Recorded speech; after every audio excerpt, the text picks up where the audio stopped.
বিকেলের পরন্ত বেলায় শীতের হাতছানি, সে সময় খেলা জমে উঠেছে। একদিকে M2PM সন্ন্যাসীরা, তার সঙ্গে লড়াই করছে কিলোগ্রাম ইয়াংস্টার। সুন্দর খেলা, খেলা মানে ভাষা, খেলা মানে আবেগ, খেলা মানে উচ্ছ্বাস, খেলা মানে আত্মীয়তা। সাংস্কৃতিক মেরুবন্ধন হচ্ছে এখানে।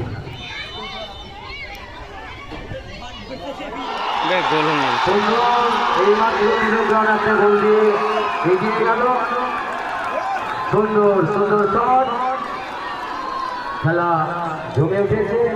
এইমাত্র কিলোগ্রাম ইয়াংস্টার 1 গোল দিয়ে এগিয়ে আছে।